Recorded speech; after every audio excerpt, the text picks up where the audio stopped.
धनु राशि वाले जातकों को सिर्फ एक ही बात कहना चाहूंगा, चाहे शनि की ढैया या अन्य ग्रहों की स्थिति आपको वर्तमान समय में कितना भी कर रही हो परेशान, किंतु 13 अगस्त 2025 से आपके लग्नेश देवगुरु बृहस्पति बाहुबली स्वरूप के अंदर राहु के जंजाल से मुक्त होकर अपने स्वयं के पुनर्वसु नक्षत्र में करने जा रहे हैं प्रवेश। और मैं लिख कर देता हूं, आपके जीवन में चाहे जितनी समस्याएं आपके लिए बनकर आ रही है, 13 अगस्त के पश्चात आप फिर से करने जा रहे हो वापसी।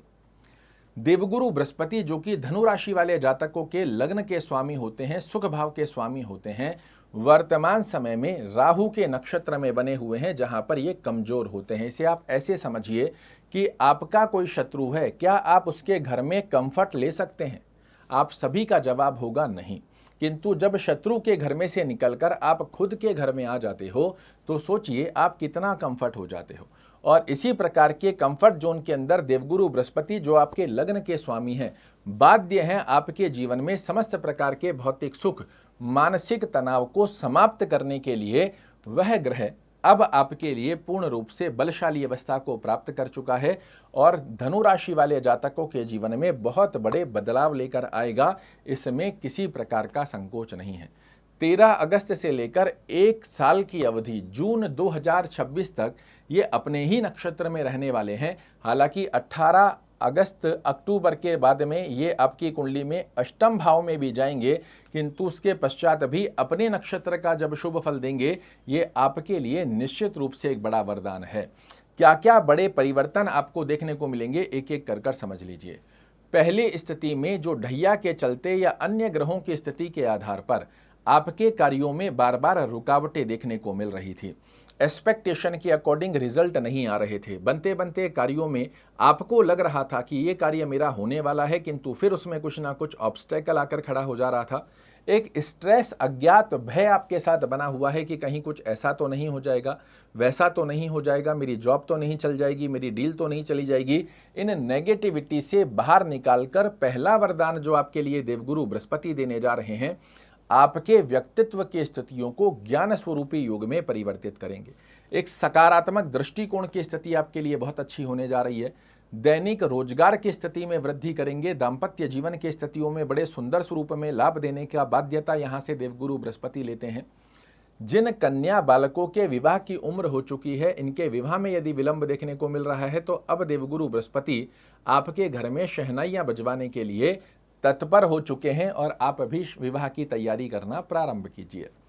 पार्टनरशिप में आपके लिए बेहद अच्छे लाभ देंगे। अपने नक्षत्र में प्रवेश कर दूसरा बड़ा वरदान जो देवगुरु बृहस्पति के आशीर्वाद से धनु राशि वाले जातकों को प्राप्त होगा, वह स्थिति बनती है आपकी आय में वृद्धि के नए आयाम, नई प्लानिंग। आप कुछ नया निर्मित करने का योग बनाओ, नई प्लानिंग की स्थिति के आधार पर अर्निंग सोर्सेज में वृद्धि करो।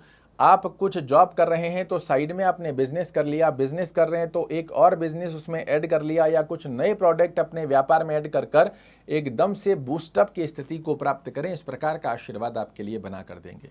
देवगुरु बृहस्पति की स्थिति अपनी पंचम दृष्टि से एकादश भाव, जो कि आपकी डिजायर को पूर्ण करने का स्थान होता है, इस स्थान पर दृष्टि देकर आपकी डिजायर्स, आपके मनोरथों को पूर्ण करने की बाध्यता यहां से देवगुरु बृहस्पति अपने हाथ में लेते हैं। आपके व्यक्तित्व, आपके आचार विचार, व्यवहार, स्वभाव की स्थितियों को बड़ा सुंदर बनाने जा रहे हैं, जो कि नेगेटिविटी को हटाकर सकारात्मक दृष्टिकोण में सोचने के लिए आपको मजबूर कर देगा। और ज़्यादा दिन नहीं है, 13 अगस्त बहुत नज़दीक है। इसके पश्चात ही आप अपने व्यक्तित्व, आप अपने विचारों के बारे में सोचिएगा कि पिछले समय में कैसे विचार कर रहा था और अब मेरी प्लानिंग सकारात्मक दृष्टिकोण में एक ही अवस्था को दर्शा रही है कि पिछले समय में जो गलतियां की है वो मुझे आगामी समय में नहीं करनी है, अब कुछ नया करके दिखाना है। समाज, परिवार, कुटुंब, कर्म क्षेत्र में अपने आप की प्रतिष्ठा, दक्षता, योग्यता को प्रदर्शित करूंगा और वह स्थिति आप कर भी दिखाओगे, जो कि आपको दिलाएगी यश, मान और प्रतिष्ठा। पिछले समय में जो आपके डिसीजन गलत हो रहे थे, इनमें भी अब आप देखिएगा आपके डिसीजंस की स्थिति बड़े सुंदर स्वरूप में काम करती हुई दिखाई देगी। मेहनत के चौथा वरदान जो आपके लिए देवगुरु बृहस्पति बना कर देंगे, मेहनत के परिपूर्णता से आपके लिए रिजल्ट बनाते हैं।